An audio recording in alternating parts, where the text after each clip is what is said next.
Fala galera, aqui quem fala é Juan de Lima e tá começando mais um boletim de notícias aqui no canal do Pedrosa. Então, roda a vinheta.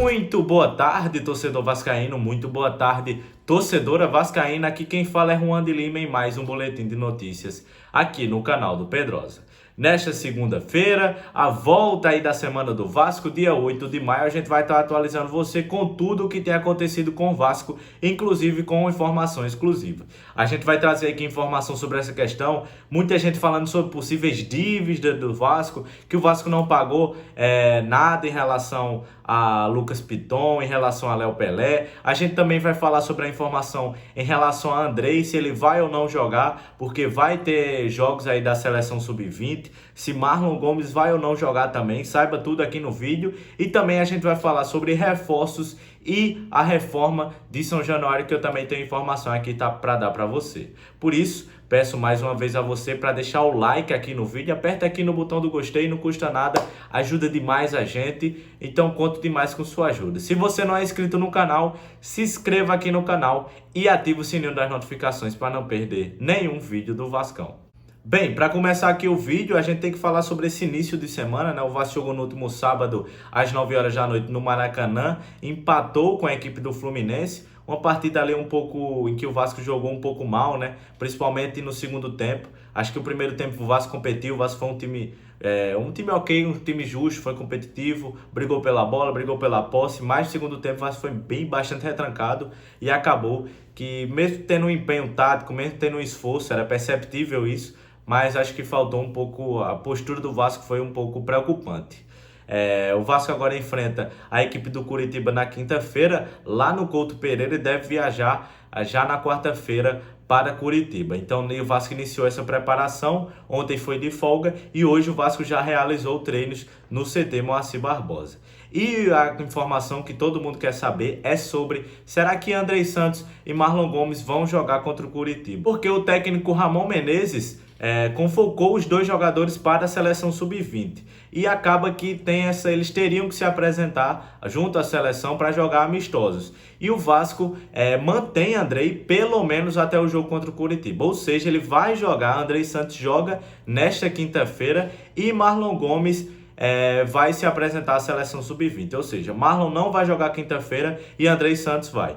O volante, o Vasco bateu o pé em relação a essa apresentação do jogador e Andrei Santos permaneceu. Marlon Gomes, por sua vez, se juntou ao grupo da seleção nesta segunda-feira, logo hoje de manhã, a exemplo de todos os outros convocados. Dessa forma, Andrei ficará à disposição, do técnico Maurício Barbieri até o jogo de quinta-feira pela quinta rodada. O Vasco também conta com ele para a partida contra o Santos no domingo, mas segundo informações aí do Globo Esporte, do GE, apurou junto à CBF, a CBF não vai permitir e ele deve sim se apresentar à seleção sub-20 logo após jogar a partida contra o Curitiba lá no Paraná. Bem, uma questão que está muita gente questionando, falando sobre isso, porque saiu informação recentemente, acho que foi no Gol, do Thiago Fernandes, jornalista aí, que segundo a apuração dele, o Vasco não teria pago as parcelas de pagamento das contratações de Léo Pelé e Lucas Piton. E segundo o Lucas Pedrosa apurou aqui do canal do Pedrosa, a informação não, ele não tem essa informação sobre atraso de parcelas de atletas, e segundo a gente segue apurando, como sempre, isso pode ter atualização, isso pode acontecer em breve, mas segue apurando e quem sabe aí a qualquer momento a gente pode ter uma informação. Por isso é sempre muito importante que você siga a gente aqui nas nossas redes sociais, que tá tudo aqui na descrição, tanto Twitter quanto Instagram. A única informação que o Vasco tem negado veementemente é sobre atraso de direitos de imagem de jogador. Segundo o clube, isso não procede. Bem, outra informação aí, torcedor vascaíno, que a gente tem que dar é sobre as informações dos ingressos de Vasco e Santos. A partida, que será realizada no dia 14 de maio, às 16 horas, em São Januário, vale salientar isso, vai haver essa indecisão, seria no Maracanã ou não, mas a partida será em São Januário, diante do Santos. já nesse domingo, né, domingo de Dia das Mães. E aí acontece que vai acontecer, já iniciou as vendas, o processo de iniciação para sócios do Vasco. As vendas online começou hoje às 10 horas da manhã.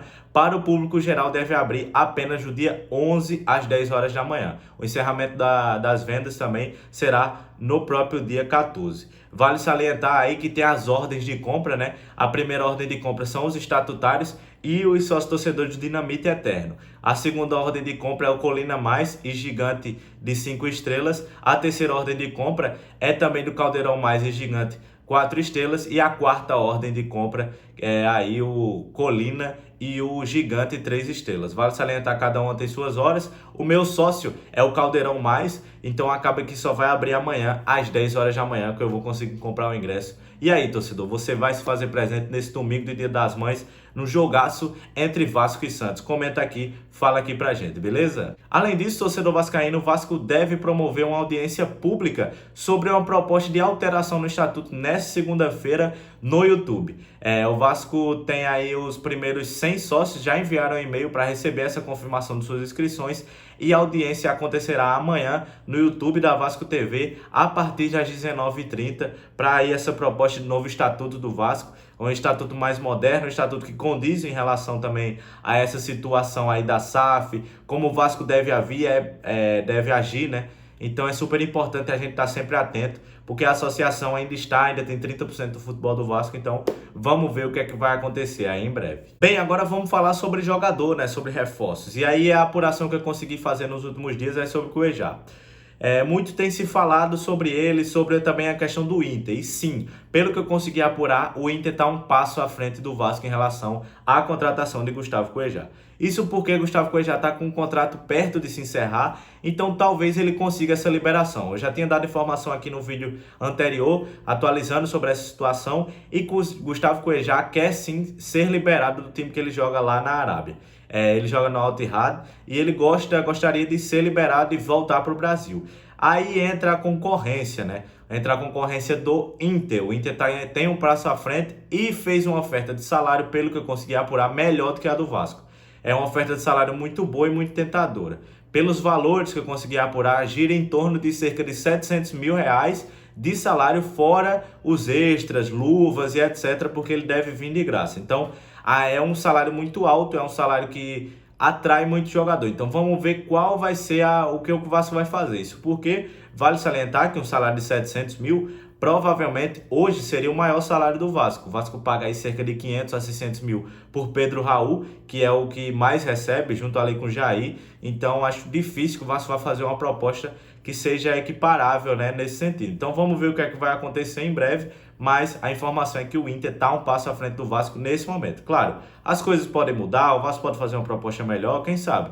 E aí, Gustavo Cuejá, que é o sonho, é um desejo de muito torcedor vascaíno, ele vir parar aqui no Vasco. Fato é que o Vasco tem interesse e também ele tem a proposta do Vasco na mesa. Confesso que eu não sei qual é a proposta do Vasco em relação a valores, mas sei que é inferior à do Inter em relação a salário. Bem, outra informação aqui que a gente tem que apurar é sobre São Januário. Por essa semana, entrei em contato com algumas pessoas que estão aí relacionadas à prefeitura, esse potencial construtivo, e em breve deve acontecer a votação. A previsão é que aconteça a votação na Câmara de Vereadores em junho. Por quê? Porque a prefeitura vai dar o potencial construtivo e passa pela Câmara de Vereadores. Vou tentar ainda conversar com mais pessoas relacionadas a que está fazendo esse lobby desse projeto que tem que ser autorizado pela Câmara, para saber como é que vai ser o andamento do processo, do rito, porque tem que ser aprovado para aí a prefeitura entregar, né, um terreno ao Vasco, para que o Vasco possa, em tese, vender esse terreno e ter o valor para construir São Januário. Isso é uma forma que a prefeitura entrega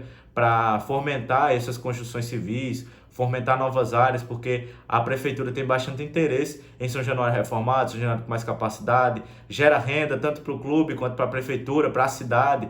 São Januário pode ser também considerado um ponto turístico, assim como Maracanã então é super importante para a prefeitura. Então, para informar que a você está muito bem encaminhado, sim, de fato, esse potencial construtivo, e falta só esses ritos aí que devem acontecer em breve, quem sabe em junho já deve ser votado aí pela Câmara de Vereadores.